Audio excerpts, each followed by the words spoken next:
Mark chapter 1, starting with verse 40. A man with leprosy came and knelt in front of Jesus, begging him to be healed. "If you are willing, you can heal me and make me clean," he said. Now this is a moment, and we'll go on in the story in just a few moments, but I want you to catch that in this story there's a leper. And lepers in the Bible, at times, they were ostracized or sent out away from healthy people. They weren't allowed to have contact. It was a contagious disease. We know a little bit about that nowadays, don't we? Only this was like a permanent quarantine. He was not allowed to be around anyone else that was healthy, and he was in isolation. It's a social distancing requirement that was permanent. He was cast away from his family, and he had to live in a leper colony. This man was isolated and desperate. And the impact of his isolation was more than just physical. He was missing out on shared experiences, comfort and care of family, and even accountability. How many know that when you are removed from some relationship, you're missing out on something? You know, there's the care and the comfort and the cheer. There's also that accountability aspect. I've said many times that friends are like elevators. They can take you up or they can take you down. And sometimes if you've gone into isolation, you get rid of those relationships that take you up. And you're left with the relationships that take you down. And that isolation is not a good thing for your soul. For this man, he's in a condition where without Jesus, nothing will change. He's feeling distant and alone. And this man begs Jesus. He says, "If you are willing, you can heal me and make me clean." Now, I think that there is something inside of every person who is isolated and alone who says, there's got to be someone who can help me. In the last 2 years alone of isolationism, the impact on the whole identity of a person, people that are pushed away from relationships, away from the people they need to be with, something inside of them says, I want help. I want help. Well, this man reaches out for help and he talks to Jesus. Verse 41, the very next verse, it says, moved with compassion, Jesus reached out and touched him. "I am willing," he said, "be healed." And instantly the leprosy disappeared and the man was healed. And then Jesus sent him on his way with a stern warning. "Don't tell anyone about this. Instead, go to the priest and let him examine you. Take along the offering required in the law of Moses for those who have been healed of leprosy. This will be a public testimony that you have been cleansed." But the man went and spread the word, instead you could put in there, proclaiming to everyone what had happened. And as a result, large crowds soon surrounded Jesus, and he couldn't publicly enter a town anywhere. He had to stay out in secluded places, but people from everywhere kept coming to him. So Jesus has this man go and follow the law to do the right thing, and he doesn't do it. Now, we don't get any sense of judgment from Jesus about that in there. He disobeyed Jesus after the miracle. But the effect of it was he had to tell everybody. It's the same thing as the woman at the well. She had to tell everybody. When you get transformed, you got to tell people, right? By the way, that's the reason to invite people to come to Easter this year, right? To come to church with you. So she had to tell everybody. But I want you to direct you back to before the moment that he's healed. It says Jesus was moved with compassion. This is a very important verse that I do not want you to miss. Because even there's different translations and versions of this same text. Some say Jesus was angry. Now actually, there could be both factors there, both angry and compassionate. He had deep emotion about what he saw in front of him. He saw a man who was tortured with a disease. As the Son of God who created the earth, who did not create the earth to have disease, Jesus is upset at the effect of sin. There was no disease before sin. And he looks at it and he could become very angry of what the sin eventually has caused this man. He didn't sin to get leprosy, but the original sin set things into motion for this to happen. He had a deep emotion of it. He had compassion at the same time for the man because he didn't want this man to live alone. He saw the impact of the disease on the man, and it wasn't just physical.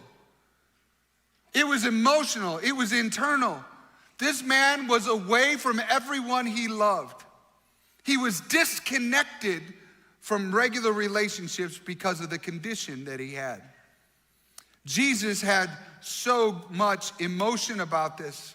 We see his emotion in other places of the Gospels, things like the moment that his friend Lazarus had died. And you see in John 6 how when Lazarus had died, Jesus wept. It's the shortest verse in the whole Bible.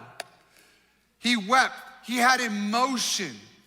He wept because he cared about people. When Jesus went into the temple in Mark chapter 11, and he kicked over the tables, and people thought he was going a little bit crazy. They would have had their phones out if it was nowadays. He would have had that viral moment, right? And people think he's just throwing a fit. No, you know what he was doing? And he quoted from Isaiah, and he said, "My house shall be called a house of prayer for all nations." And when he looked at his temple, as his church, if you will, he saw that there was no room for people who were not Jews. There was no room for people to come and worship that were from other nationalities, had different skin tones and had different languages. In their place were tables set up. So what did Jesus do? He was so angry, he flipped the tables. You see, Jesus has deep emotion about our conditions. He knows what we're walking through. He's not some kind of distant God far away from us. No, he sees us and he notices what we're going through. He notices the families in our community that are going through great pain, marriages that are under the strain and maybe about to break apart. He notices the poverty in our community and children that don't have enough nurture. He notices those things and he doesn't stand off, distant from them. No, he has great compassion. He's moved by what's going on in their story. And his compassion moves him to do something about it. See, Jesus is really moved by the leper in front of him. What does compassion move Jesus to do? What does it move him to do? The first thing he does, it causes him to reach out. To reach out. You see, emotion doesn't just stay in his head and his heart. He moves toward the need. He moves beyond the boundaries and begins to reach out. You notice what the rest of the group did. They stepped back. But Jesus' compassion caused him to step toward, to care about and to notice. What if we moved with compassion like Jesus? What if we moved toward the people we see who are isolated around us? What if we move past the boundaries because we care more about them than anything? Jesus does this repeatedly in the Gospels. He moves toward the people who are in need. Secondly, what does compassion move Jesus to do? It moves him to touch the leper. He touches the leper. Jesus reached out and touched him. This was an astonishing moment. Reckless even, a shock to everyone around him. He was willing to take the risk that the contagious disease of the leper would be on him. See, Jesus risked being an outcast to the leper colony because of his close contact. Listen, I am so grateful as I think back over the last 2 years for all of the medical professionals. When we didn't know what COVID was leading to, they still stepped into the battle. Amen? Yeah, put your hands together for all the people that jumped in. Thankful.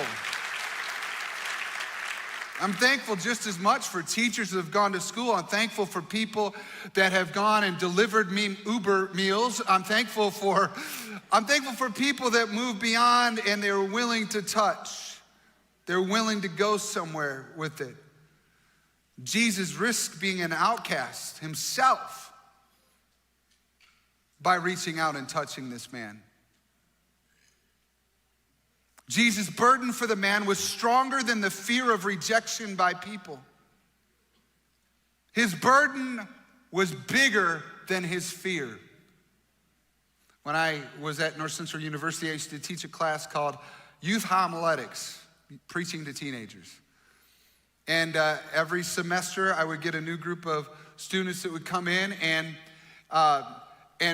some of them were really confident because they had to preach in my class. And then some of them were scared to death. They say one of the biggest fears that people have is public speaking, right? The fear of being exposed or making mistakes and feeling the rejection of it. And one of the things that I would lead our students through, because listen, they already were making some courageous steps just to go to college. You know, they felt the tug of God somewhere in their past and to follow him, and now they were in this class and it was getting real. But one of the things I just said to them is I said, listen, you're not in this to try to make yourself look good.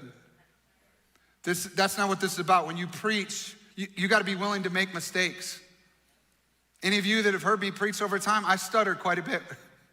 Things happen. When it happens, I have to let my burden for the people be bigger than my fear of rejection. Are you hearing what I'm saying?